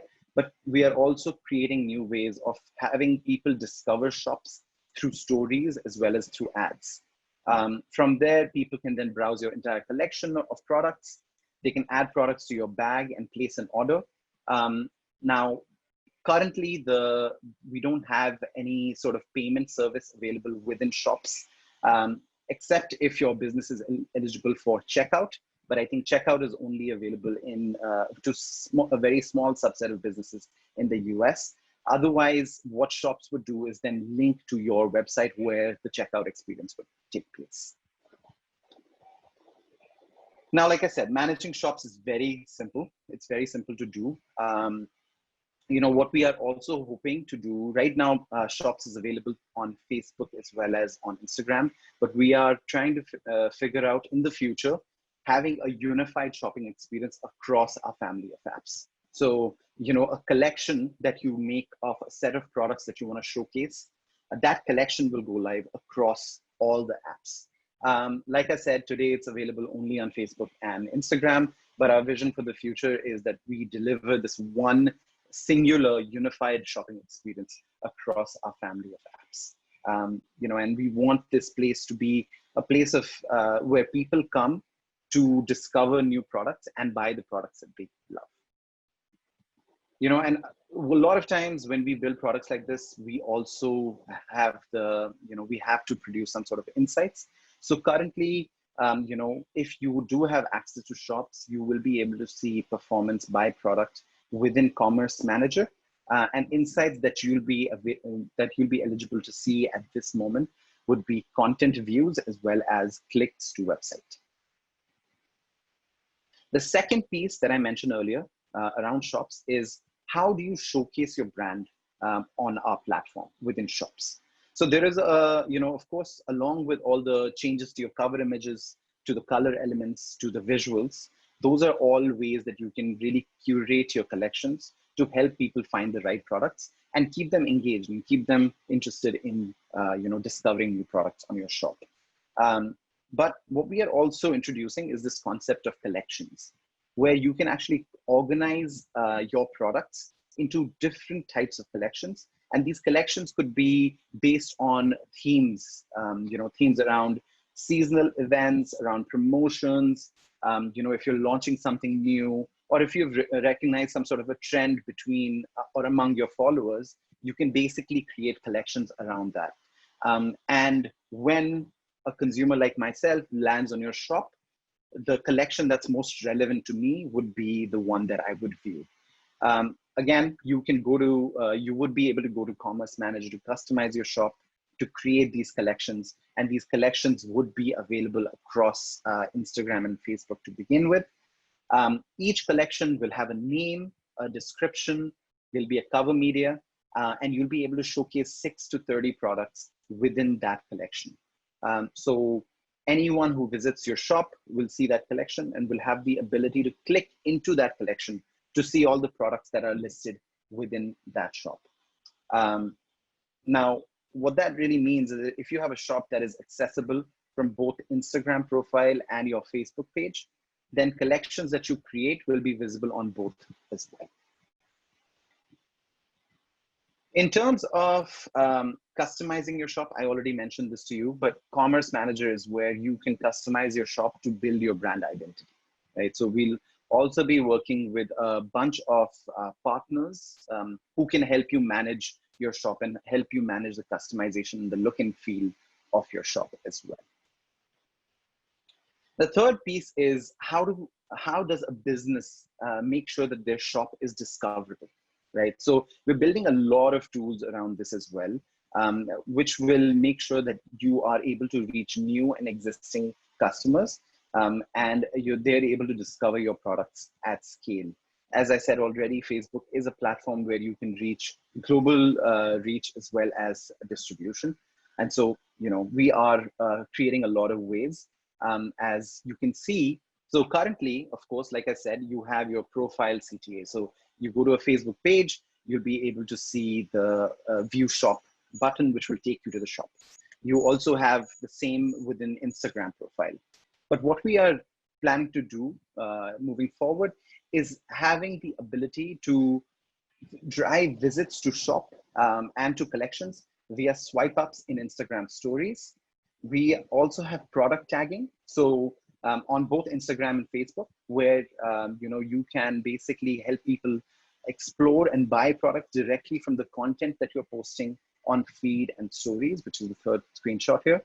And the fourth thing is, in the future, we will also be developing ads and other new discovery points so that we can drive more traffic to your Facebook shop.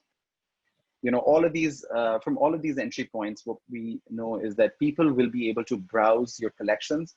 They'll be able to add products to your bag and place an order.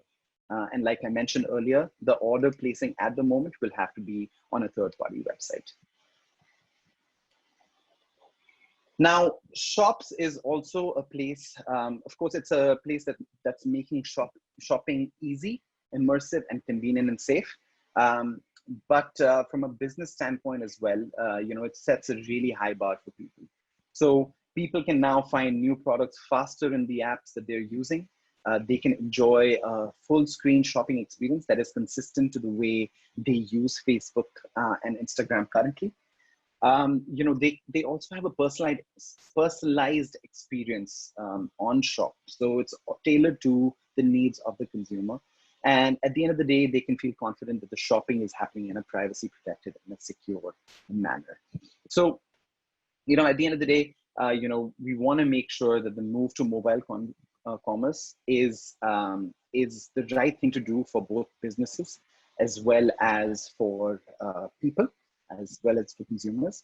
And so if you already have established presence online, then shops can really help you unlock economic opportunity and give people a shopping experience that feels like your brand. Now, of course, I've spoken a lot about shops, but I do want to caveat this, that this product is still in very early stages. It is being rolled out globally in phases. So shops will be based, or availability to shops will be based on businesses' existing Instagram profile shop or visible page shop. That means that a business that already has Instagram shopping or has a visible Facebook page shop is most likely going to be eligible for Facebook shops. Now, like I said, it's been launching globally in phases. First phase started on the 19th of May in some markets globally. And the good news for Singapore is that Singapore is part of phase 2, which was launched last week on the 18th of June. But like I mentioned, only a subset of businesses who have used IG shopping and Facebook page shop in the past will have access. So if your business is eligible, you will receive or would have already received an in-app notification and an email when you get access to shops. But for those who don't, please hold tight. It's our goal to really roll out shops to all Instagram shopping businesses by the end of August, and to all businesses that use Facebook shops, paid shops, by the end of the year. So, it's coming, but it's something that we are all very excited about. And I understand that some of your businesses will not be eligible for it, but please hold tight. And there are some things in the meantime that you can do, right? So if you're not eligible, how do you take advantage of existing solutions to create better online experiences for your customer? So the first thing to do here would be to create a Facebook page. I think Celine mentioned this. Similarly, create an Instagram business profile that was mentioned by Janelle. You can create, you can really convert your Facebook page into a page shop. You will have to utilize catalog there. So you can basically transport your products into a catalog that lives on Facebook. You can enable your customers to buy on your website. So if you don't have a website presence, maybe you can think about creating one which takes people from Facebook when they click through onto your website to purchase something. And of course, the fourth and the fifth thing here is to sign up for Instagram shopping. And that's something that you can do as well if you already have an Instagram business profile. The second piece is around building your brand and selling at scale. So for those of you who are not new to Facebook and Instagram, you probably already know that you can boost and promote posts on Facebook and Instagram to reach your target audience. But we also have a certain product types like dynamic product ads. So if you have a catalog, you can use dynamic product ads to showcase your products to people at scale. The great thing about dynamic product ads is also that they enable relevant products to be shown to people. So there's a lot of machine learning that goes into that. So, if you're done with step one, I would say move on to step two, create, start boosting and promoting posts to reach a larger audience and utilize some of our more hero products to reach people at scale and show them more relevant products. And finally, you can reach people where they are inspired by your product. So like I mentioned earlier in point one, you can start experimenting with Instagram shopping, which really, whenever you post something organic on our platform, it allows you to tag your products and takes you to the shop button within Instagram. At the same time, you can also explore product tagging on Facebook. So when you tag a product on Instagram post, it automatically is eligible to appear in Instagram shop, like I said. And then of course, there is the whole experience of Facebook Marketplace. So if you are a business or a small business that wants to reach out to people on our platform, Facebook Marketplace is another great place for you to reach your consumers. So with that, I want to pause. Definitely want to share this link, facebook.com/business/shops, to learn more about shops. And also, if you're not eligible, to make sure that you are doing steps 1, 2, and 3, so that as and when shops is eligible in your eligible for your business, you are ready and prepared to really, start using it in the right manner on our platform. And with that, I would hand it off to Sai. But before that, we would love for you to take a second to do the poll that you're seeing on the screen. Thank you, everyone. Thanks, Amit. Hi, everyone. Thanks a lot for joining us this morning. So we'll dive right in to really understand a lot about the other two products that Facebook has, which is Facebook Messenger and WhatsApp. Let's start with Messenger first. But before we do that, let me just introduce myself. I'm Sai. I'm an account manager, and I work with a lot of retail, telco, and fintech businesses in Singapore. Right. So what is the importance of messaging? Well, what we find actually is that 77.8% of the world's smartphone users are using some kind of a messaging app. And this number is growing. And we know it from our own experiences as well. Many of us use messaging as the base form of communication, not just with friends, but also for work. So the number that we see is that there's 20 billion plus messages on Messenger each month that are exchanged between people and businesses. Now that's a very, very huge number and a very interesting number as well. So the question that comes out of that is, what makes Facebook Messenger so powerful for businesses? Well, let me give you a case study. So this is a case study about Amanda Soos. Her name is Amanda Hendrickson. She's the owner and she specializes in embroidery. And what she does is she uses messaging to keep up with her orders. In fact, 90% of her orders were actually placed on Messenger. And she estimated that she saved about 15 hours per week just using Messenger to manage all these orders. And 75% of Amanda's customers actually discovered Amanda Soos from Facebook. So the good news is that if you already have a Facebook page, you're already on Messenger. So there's nothing new that needs to be done in that regard. Now, there's two routes you can take when it comes to understanding how you can utilize Messenger as a business. Broadly speaking, there's two branches. There's the self-serve, and then there's the platform integration. Now, let me just dive into the self-serve part really quickly. Self-serve part is exactly what it means. The whole idea is to make Messenger as easy to use as possible, where you can set up from your own end, things like manual replies, automatic messages, instant replies, and just to make it easier so that there's not much effort required on your end. But Messenger does have more complex solutions as well. You can use things like chatbots. You can start segmenting audiences. And there's a lot of other integration that can be done on Messenger, usually with the help of some third-party business as well. So it really is a split on how complex you want your Messenger adoption to be. But let's dive into the first part, which is the self-serve part. And let's talk about a few features that are actually useful. One is, of course, away messages. Because at the end of the day, if a consumer discovers your business and they drop you a message, it's always important to have a little bit of an away message so that they know that, okay, you will respond to them at a convenient time. The other is instant replies. So anytime a particular customer messages, you already have a message that goes out to them so that you keep the conversation going and the person messaging is engaged.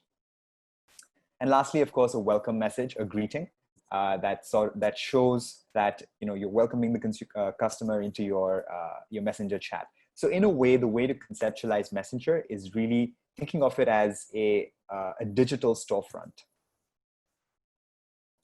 So the best part about Messenger is that when someone actually drops you a message, the idea is to make it as personalized an experience as possible, not just for the customer, but also for yourselves as businesses.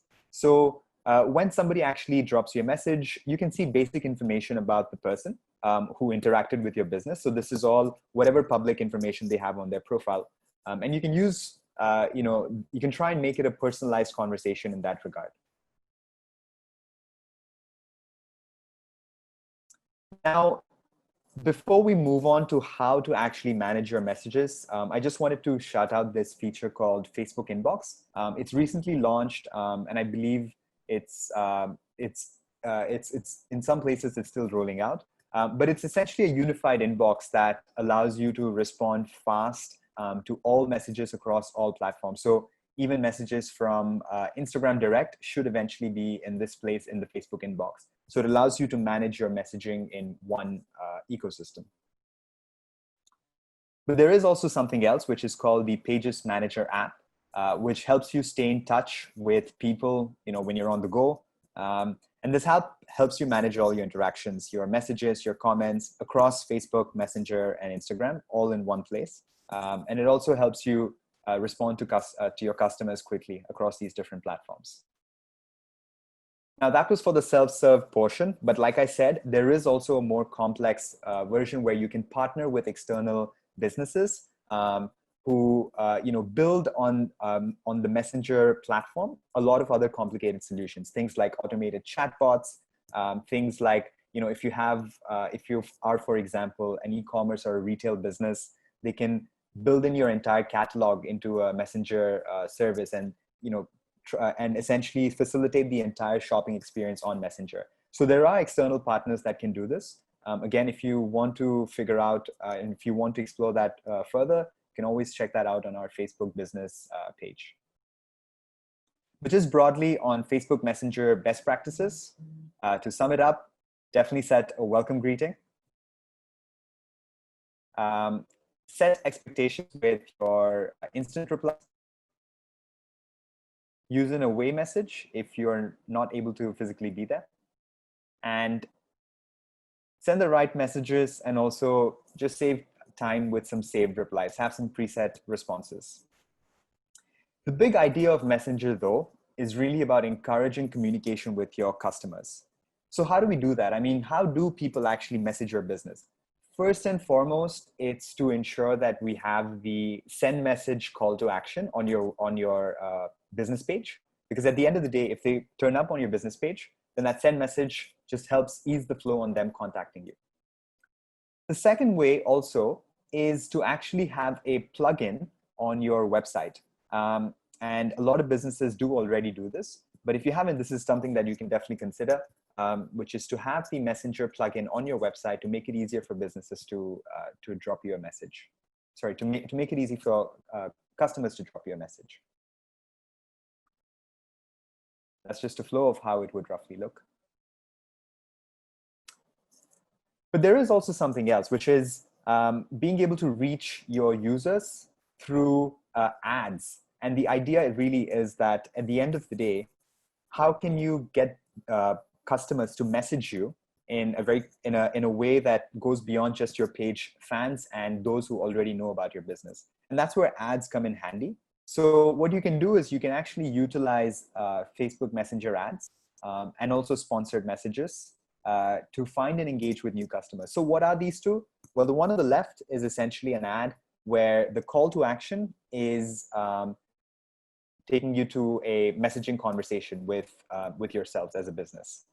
The other version is a sponsored message, which is basically where if you have already started a conversation with a particular user, you can send them a sponsored message directly to their messaging inbox. And this can be done once. So a combination of the two allows you to ensure that there is the discovery portion happening, and there's also a little bit of the engagement portion happening with those who are already engaged with your business. Now, some general best practices if you are running ads that click to Messenger. First and foremost is, of course, use visuals and descriptive text so that people know that it's going to be a conversation. So for example, in this example, as you can see, it says shop at Feral D's, and below that, chat now. Little things like that help make it easier for the conversation to be smooth. The other is, of course, to provide some preset responses, just so that it makes it easier for communication. One of the things we do notice often is that very often communication on Messenger or any platform, if it's too much friction and too much typing and back and forth, conversations can drop off. So having some preset responses for your potential customers to choose from just makes it easier and takes away the friction. And then, of course, some general best practice, which is always to treat Messenger like it is your digital storefront, because it is a conversation with yourself as a business and your potential customer. So just treat it like as you would your digital storefront, and try and keep it as personalized as possible. Now, some success stories. This is Love Your Melon. So what they did is they wanted to reach and engage with people they've already interacted with. So they ran sponsored ads, which is what I was mentioning earlier, where you can reach out to those who have already started a conversation with you as a business. And what they did is that when they re-engaged these people who they've already been talking to through an ad, they found a 14x increase in ROI and a 2.19% click-through rate from Facebook to Messenger to website. Now, another case study, this one's a little bit closer to heart. It's Marina Bay Sands. Their way of using it was a little different. What they did is they built in a Messenger bot because they wanted to offer personalized travel itineraries, increase the discovery and engagement. So they built a Messenger bot where, you know, it's a conversation and all of it is happening automatically. And they saw 8.3x increase in new Messenger connections and 26x increase in daily active users for this bot. So broadly, to sum it up, when you're using your Messenger, just always remember that you can also be tracking insights. So just take a look at the Insights tab as well, and always keep tracking how the messaging stats are looking like for your business. Again, broadly summarizing the key takeaways for Messenger: just engage your customers, set expectation with your customers, make it easy for them to reach you, amplify your efforts with ads, and measure your performance. So that's it for the Messenger portion. Let's now dive into the other form of messaging service that we have, which is WhatsApp. And I know, many businesses already are utilizing WhatsApp for Business, and you yourselves might already be utilizing them. So if you are, then kindly bear with me. This is a bit of a recap for you in that regard. But for those who aren't, this is a great opportunity because WhatsApp for Business is an incredible way to connect with users. So essentially with WhatsApp and how we want to help businesses, the idea is to ensure that we are making it easier for businesses to build a presence, for people to discover your business, for businesses to communicate with your users. And lastly, in the long run, of course, we do want to enable some form of transaction as well on WhatsApp. So the question that arises obviously is, well, what can you do with a WhatsApp business app? What even is a WhatsApp business app? Broadly speaking, let me just run you through. There's a lot you can do. You can set up a business profile. You can have greeting messages. You can have labels. You can have quick replies. You can have away messages. You can have links, sending people a short link for the URLs. This is just a broad overview of what can be done. I'll dive a little deeper into it just in a second. So first and foremost, let's just get into how to build, how to create the WhatsApp business profile. Obviously, we'll have to download the WhatsApp app, and it's a separate app. It's separate from the regular WhatsApp app. There's an app called WhatsApp Business. So just download that app. And then after that, you'd have to key in your business name and your details. And then you'll be prompted to build out a profile where you input all your description about your business, what category, and then you put in your website link, you put in your email address, and then you add further details as well. Things like, are you a nonprofit? What are your business hours? And this is really, again, similar to, think of it as a combination of your Facebook page on a messaging service. So here's a quick video on how to get started.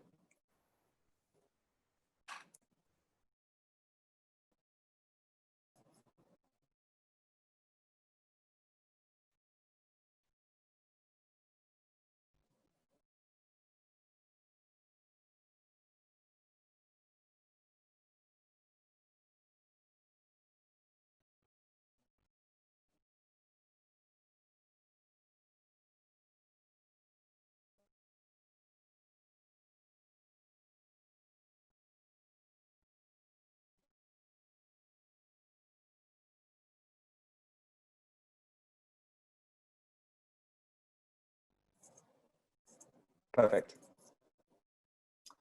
So that's broadly on how you can get started with WhatsApp for Business. Now, some general recommended best practices with WhatsApp for Business. Very, very similar to the Messenger that we were, best practices that I was mentioning, which is really treat this as your digital storefront. So again, welcome people when they land in WhatsApp, have a greeting message, have an away message if it's outside your business hours. Then ensure that you build in some quick replies. This really is very, very essential. You can build in quick replies on in your settings. You can configure them. And the idea is that it makes it much easier for you as a business, because if you're dealing with a high volume of conversations, having quick replies just makes it easier for that conversation to flow smoothly, and ensures that it's the user who's reached out to you is able to engage with you effectively. Now, very similar to Messenger, how do people actually discover you on WhatsApp? How do people actually reach out to you? Well, one is, of course, your Facebook page, wherever else you put out the WhatsApp for Business information, people can contact you through that. But really the most powerful way is to run some kind of, an ad. If you guys are already running ads, then incorporating WhatsApp as part of that ad strategy. Similar to Messenger, you can run an ad that clicks to WhatsApp. And the idea is, when they see the ad, they see the send message button, they click on it, they'll be taken directly to their WhatsApp conversation with you as a business. And there will be a pre-filled message. They press send, and there we go. You have that message that you can then follow up on. So very similar again to Messenger. Ads that click to WhatsApp, they can actually be placed on your Facebook newsfeed or even on your Instagram newsfeed. And really, combination of the two is probably what works best. And I think the important thing to always remember is that most people who see these ads will be seeing them on their mobile phones. So when they do click on it, it will be a relatively seamless process for them from seeing the ad to then messaging you on WhatsApp. Again, very similar to Messenger. You can actually check your statistics and review other metrics on the effectiveness of your messages. So statistics link, do play around with it and see how the metrics are tracking. So to wrap it up, some broad takeaways.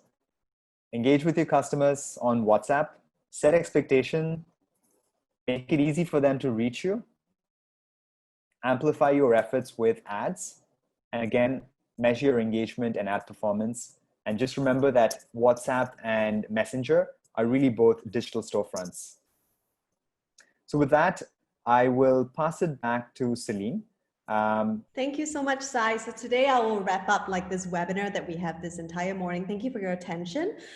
Give me 5 minutes to recap on some of the thought starters and ideas which your businesses can do and implement to be able to respond to post-COVID circuit breaker phase 2 times, okay? And we will be answering the most voted question at the end of it.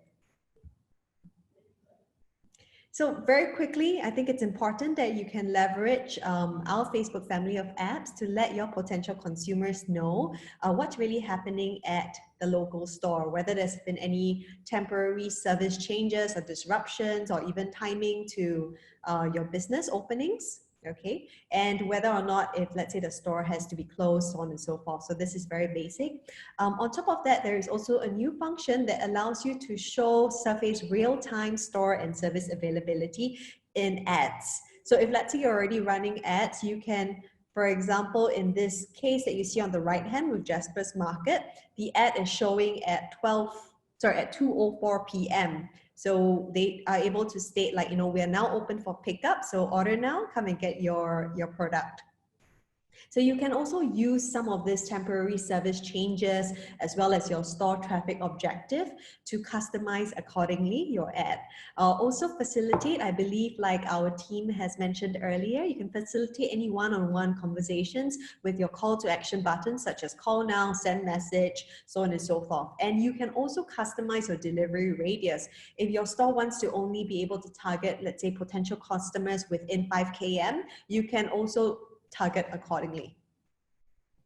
So really some best practice checklist for service communication when it comes on Facebook. So really set up your store, your office locations, update any service, store hours, temporary closures, also the store sets if and where applicable, and measure in-store sales, okay, so that you'll be able to see on top of your online sales whether or not you're actually drawing any offline traffic and conversions as well.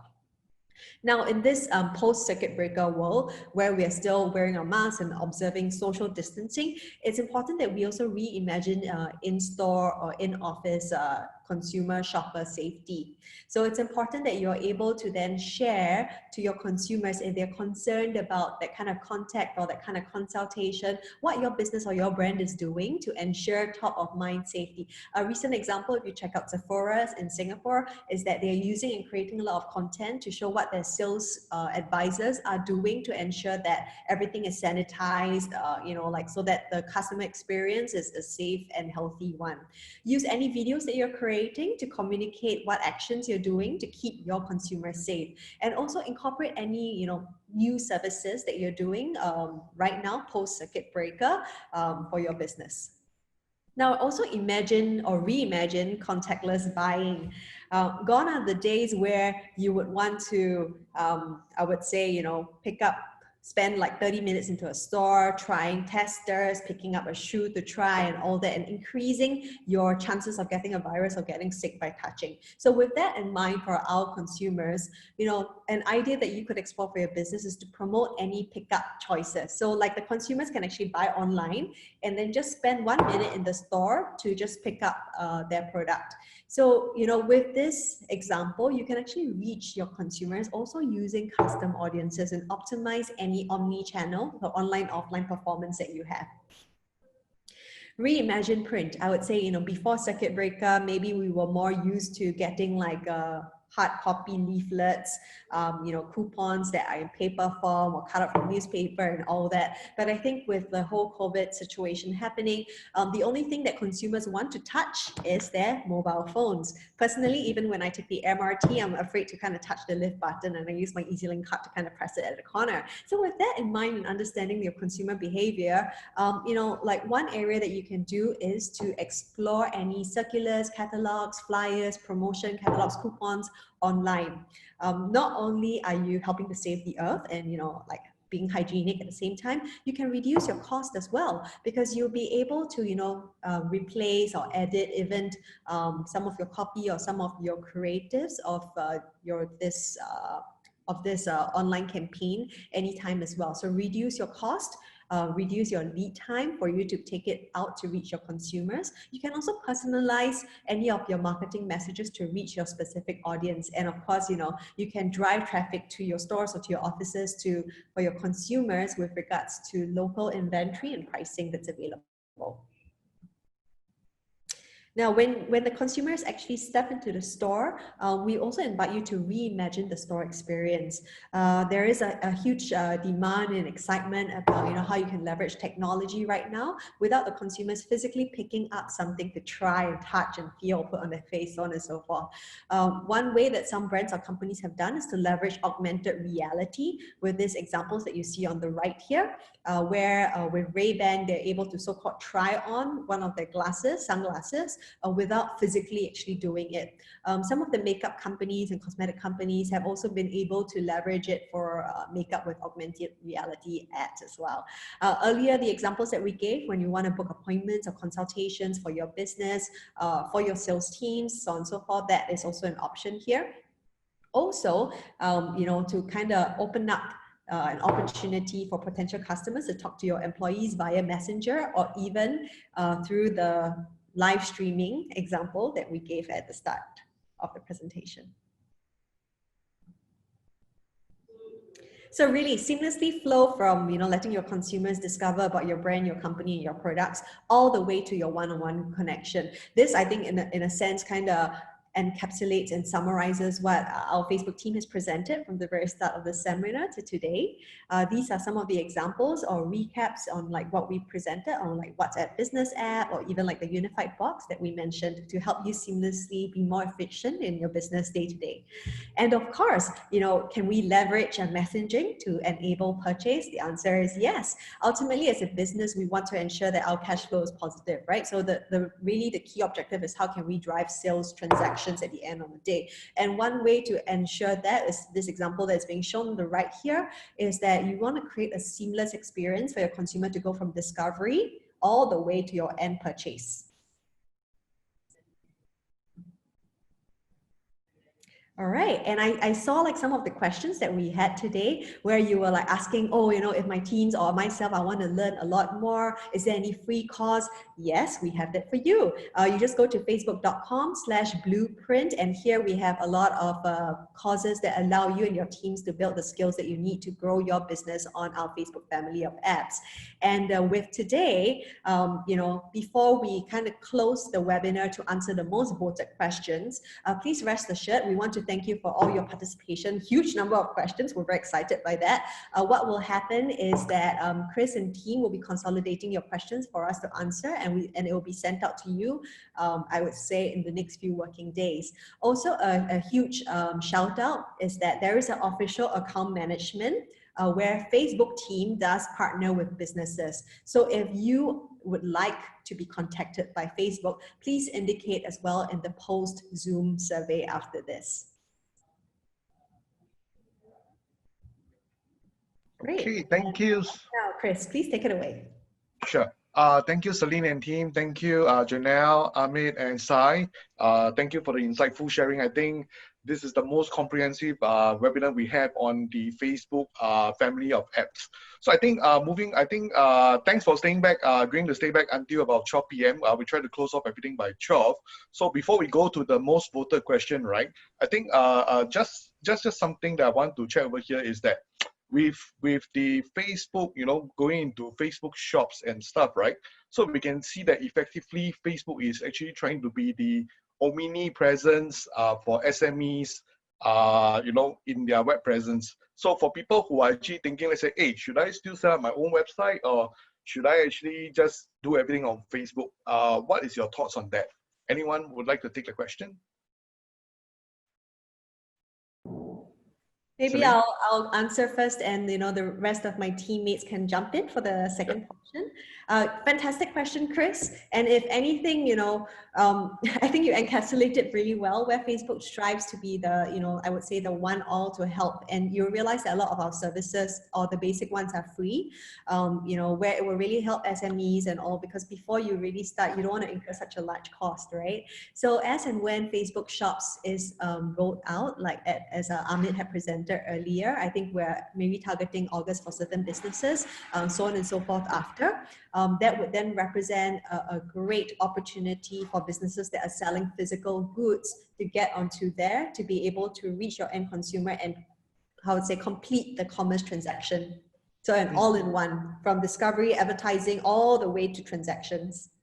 Yeah, because when it comes to, let's say, setting up the website or whatever, right? I think one of the major questions for a lot of the SMEs is that when I build up my website, I still need to grow my traffic. So there was also a question on within the Q&A, right? They asked, hey, if I'm actually new in business, I don't have any customers, how can I actually do this? Because if you were to build your own website, there's a separate challenges just to draw traffic to that website.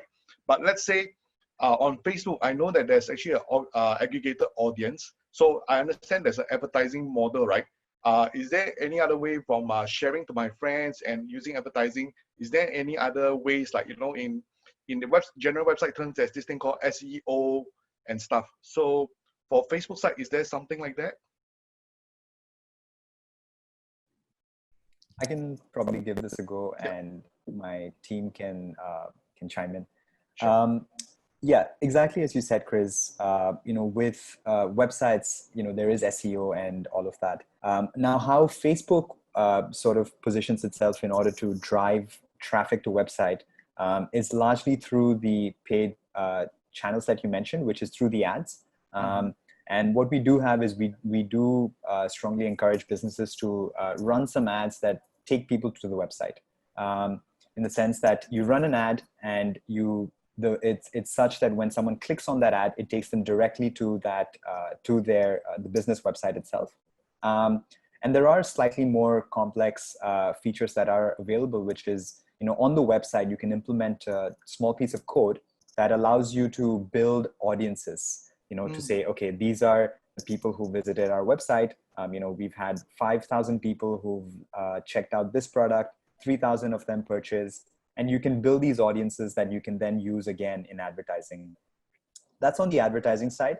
And then on the non-advertising side, of course, it's pretty much using the different channels that we have, whether it's Instagram stories, whether it's something like even a messenger, and using those in a way to push people to your website once they begin that conversation with you in regard. So there's both the paid and then the non-paid side as well. Janelle and Celine, if you want to add on to that. No, that's a good answer. I don't have anything to add on. Okay. So regarding this, right? So thanks for sharing on that side. So assuming that right now the SMEs has already decided to spend a lot of time, effort, and resources on the Facebook. So I think that goes into one question as well, because when it comes to the platform wise, right, compared to a website, the ownership of the website is actually on the SME itself. So by committing a lot of time, effort, and money on Facebook to carry out all these activities, when it comes to the database side, what sort of information can they actually export out based on the effort they actually put in on the Facebook, basically? Yeah, I can answer that. Yep. Yeah, so for it's always not a waste to build up your audience base on both Facebook and your website as well. There is this thing called the Facebook Pixel, which we can deep dive in the follow-up Q&A that we send. So the Facebook Pixel is a piece of code that you put on your website. Basically, this code is able to identify any audience, as long as they have a Facebook account, that actually goes to the website, goes to their own website. And what you can do with this information is when you run your ads or whatever, you can actually create an audience of people who have landed on your website. And then you can do all sorts of retargeting, or you can even create an audience that looks like the people that have been to your website using that pixel code. Another thing you can do, you can even do it the other way around. So if, let's say, you have a huge follower base on Facebook, you can create an audience of people who have engaged or are fans on Facebook, and then you can drive them to your website. So you can actually do it like both ways, and it's not a waste to actually build traffic on both. I see. So Janelle, because there's one question specifically asking about exporting of data. So is there any way that they can actually export any form of their so-called followers, data, or whatever on Facebook out of the Facebook system? Yeah, so unfortunately you can't because of privacy reasons. So we don't allow that. The only thing you can do is create an audience, aggregated basically audience of them to run ads or whatever, but you can't export their data due to privacy reasons. So the other way will be to, like what you mentioned, creating something like a mechanism for people to flow into their website instead. Yeah. So that case, you actually bypass the PDPA, because they will actually have accepted certain things in order to activate the click-through, right? To actually go to the website. So the data that you create as a custom audience is aggregated, anonymized data. So you cannot actually see like, oh, how old is this person or whatever. So this data is also hashed. So there's no worries about, privacy and all that. So you can use that as aggregate data to run ads or whatever, but you can't go down to the minute details of like what's their name and whatever. Understand. Makes a bit of sense, especially I think Singapore, we are actually heavily guarded by the PDPA, basically. Yep. Yeah, correct. Okay, so just like to seek your thoughts on, I think we've been hearing for the past few years that video is the buzzword, right? So I think Salim mentioned about Tekka Mall, Facebook Live sharing, selling fish and all those things. So do you think this video thing that we've been pushing SMEs to create more of such content is going to pick up post-COVID, and how is all these things going to transform all this engagement on the digital space? Any thoughts from the team? Yeah, Chris, I think thanks for bringing that up. The reason why I brought, I think, the Tekka Market example was to show that even like a 62-year-old stall owner is able to execute that and be able to achieve beyond his sales goals, right? So I think what's really most important when creating video content or even live stream is that you need to pre-plan. You need to pre-plan and think about your audience and what would be the content that they kind of want to see. Video or live stream is actually a format, right? So if, let's say, the content that you kind of want to stop traffic and gain traffic, or like, followers or people to kind of engage or interact with you, you must think about, okay, am I offering something special to them, whether it's a special promotion or a limited edition SKU, or, they can only buy it or get this promo code or discount only when they attend this live stream, for example. And then based on that, they can then execute and use this promo code. Yeah. So my personal thoughts, especially from a consumer point of view, is that video is a very interactive format, especially if you have someone or a salesperson super charismatic, being able to be a great brand ambassador. It will be able to stop your potential consumers from scrolling down the phone to stop and actually watch your content and interact with your brand and business. Yeah. Okay. Yeah, because I think video is the main thing that we've been seeing for the past 2-3 years, right? In the digital space, a lot of agencies and everybody has been encouraging people to create videos, but this is just not working. But I think with this circuit breaker, COVID-19, right, this thing seems to have boomed basically. So on another note, regarding the whole ecosystem that we have put the team here to explain, right, I think a lot of people will be wondering, hey, so Facebook actually has all this family of apps. So when it comes to the synergy and syncing of information, right, can I just do it on one platform and it will auto sync to the various other apps? So are you able to so-called manage a bit of expectations on this note about cross-syncing between the apps, so that at least when the users go onto the platforms, right, say, hey, how come I thought if I'm actually on this, if I do certain things, right, you automatically go to the other two platforms. So probably can just manage a bit of expectation that certain things you will still need to do on this platform because it's the uniqueness within that platform itself. Yeah. I can answer that. Yeah. Yeah, so you really brought up an important point, Chris. So it is true that because each platform is very unique, even in the way you push out content, Correct. the type of like for example, certain things in Instagram stories, the stickers and all that, not available on Facebook stories, etc. WhatsApp, completely different because it's messaging. There is no way to have a unified content push across all three. Like you post on one platform, it appears. You can share. So there is a way that you can post something on Instagram and have it pushed out to Facebook as well. That's about it. You need to manually allow that.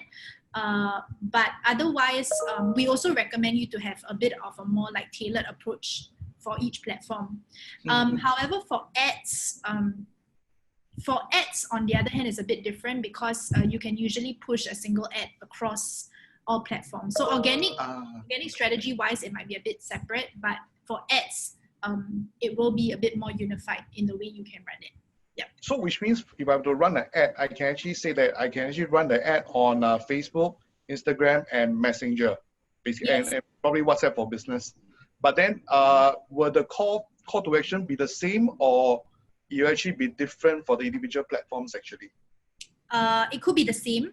Okay. Usually, if you run an ad, if the call to action is to click, we will make sure that, let's say, if you want people to click through, the placements, we call it placements, the platforms that you can choose have to support that.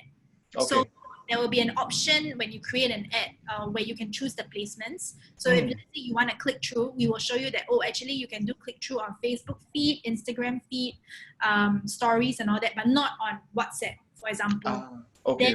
We'll know, so it's always tied back to the business objective. Then we give you the options of the placement to choose. Yeah. Okay. So it's quite clear in that sense. Anything to add on, team? Okay, so I think we overrun a lot. So let's probably take the last and final most voted question, and that would be just let me take a look. It's regarding B2B, if I'm not wrong. So how can B2B better leverage on Facebook? Because I think generally from everybody's opinion, right, is that it's very B2C in nature because it's very personal. Everybody is sharing, so it's very social. But I think there's always this side to say, with so many being aggregated and everybody actually, besides being a person, we are also having different roles in the company. So how can Facebook also be used in a certain way, right, to also go into B2B kind of an engagement? So is there some form of, in terms of demographics, that Facebook is actually working back end, right, to probably state what is the person's role in the company, so that if, let's say, if you were to go into diversification of B2B, right, that may probably help the B audience team. Yeah. It's a very good question. And, you know, there is this common perception that when we talk about Facebook, we're talking about your more consumer facing businesses, right? Your e-commerce, your retail. But absolutely, we do also have a lot of B2B businesses that utilize the platform. Now, broadly speaking, of course, you know, at the very outset, it would be through ads, you know, through running. At the end of the day, for a lot of B2B businesses, depending on their business model, they might want to collect leads, they might want to drive app installs, or just generally they want to run, you know, they want to ensure that their brand identity is strong. So for all of these, whether it's collecting leads or, you know, driving brand awareness or whatever, there are ads that they can run. And, you know, it's very, in the ad creation process as well, you can try and reach people who are very close to your business's target audiences. And I think the thought behind why businesses utilize ads on the platform on Facebook is primarily because at the end of the day, you know, every key business decision maker is most likely on the platform. I mean, you know, with how prevalent the usage of Facebook and Instagram is, they very often are on the platform. And just because they're on the platform doesn't mean that, you know, they're not open to, you know, learning more about a potential B2B business. That's on the ad side. On the non-ad side, we do see a lot of businesses actually use the live function a lot. So especially for B2B businesses where it's important to position themselves as thought leaders or just generally, you know, educate and build engagement. A lot of businesses run live webinars on the platform. So what they do is they schedule a webinar, then they run it as an event, they get attendees, and they essentially just have the entire webinar live streamed on the platform. And a lot of businesses actually see great traction from that. And it's a good way to build engagement with, you know, those B2B businesses that have built up a certain following and certain, you know, position of themselves as thought leaders. So basically it's just, so we still have to treat Facebook as something that's pretty social. I think even as business, there should be a social side to their business. So like it actually needs the business itself to think what is the unique personality and see whether you can translate it into a digital form, probably on Facebook basically, right? Yeah. Okay. So I think thanks for the insightful sharing team. So yeah, Sorry, Janelle? one quick thing to add. One thing that a lot of businesses use, there is a new function called Facebook Jobs, where if you're into like, you're thinking of recruiting, I know it's not completely B2B, but a lot of businesses are seeing upsides, at least the clients I work with, upsides in using Facebook Jobs to reach out to prospective people to hire and all that. Because as we know, you know, yeah, all these people are also on Facebook. So Facebook Jobs, you can check that out. Yeah, sorry, Chris. Hey, no problem. Okay, so I just want, okay, from the Q&A side, right, I saw one burning question that's coming up because everybody is waiting for Facebook to be the mega social commerce platform. So it seems that this piece about payment, right, is actually coming up. So we can see, I'm not too sure whether the team will be able to answer, but I think I'm actually posting it on behalf of the participants is, do you think that Facebook will be looking into this piece of payment? Because if you're talking about commerce without doing the payment fulfillment piece, right, it seems to be quite a big drawback. So is the team able to share some insights on this piece? Because I think there was a question to say, hey, if the payment piece is not settled, can I link back to Lazada? So probably you can actually, yeah, help to answer that as well. Yeah. Yeah, so I can answer that. You guys can chip in. So we have Facebook Pay, but that is not available in APAC even, and will not be so for quite a long while. So The other option actually, and the most viable option, is to actually integrate with a third-party partner. So for example, one third-party partner that we work with is called Botty, which is BOTTY. Basically, you can build that social commerce, like messenger sort of flow, and the payment and all that can be done on Messenger as well. I mean, it's not really done on Messenger. It's basically just integrated with Messenger. So if I'm not wrong, Botty is you are able to pay via GrabPay and PayLah. But there is no direct integration you can do with Facebook. You have to do it through a third-party partner or vendor. Sure. Thank you for addressing that. I think with that, thank you team for staying back. I know you're overrun, you got meetings to attend. Any just final words just to wrap up the session today? Celine, yourself, any final thoughts? I want to thank everyone for your attention and burning questions. I hope that you found it insightful. We tried to cover a wide range of questions and content because we understand there's like many different businesses that are attending this webinar. So, thank you for your kind of attention. And we hope that what's really most important is that you get into action and you test it out. We learn the best by actually doing. Janelle? Yeah, I think Celine has captured it well. Thank you so much for your kind attention, and we will follow up with the questions that are not addressed here, so don't worry. And also, if you're interested in account management, please indicate on the Zoom survey so that we can reach out to you. Yeah. Sure. Sai? Thanks to all the attendees. I think your attention has been incredibly, very, very much appreciated. Similar to what Celine and Janelle said, there's a lot we can do with the platform. So let's keep the conversation going, and hopefully with any subsequent follow-ups, we can help out more on how you guys can better use the platform. Okay, thank you team. So we'll end the session as of now. Thank you for joining us once again. We hope to have Facebook back for another sharing sometime in the near future. So do take care and stay healthy, okay, everyone? Thank you so much.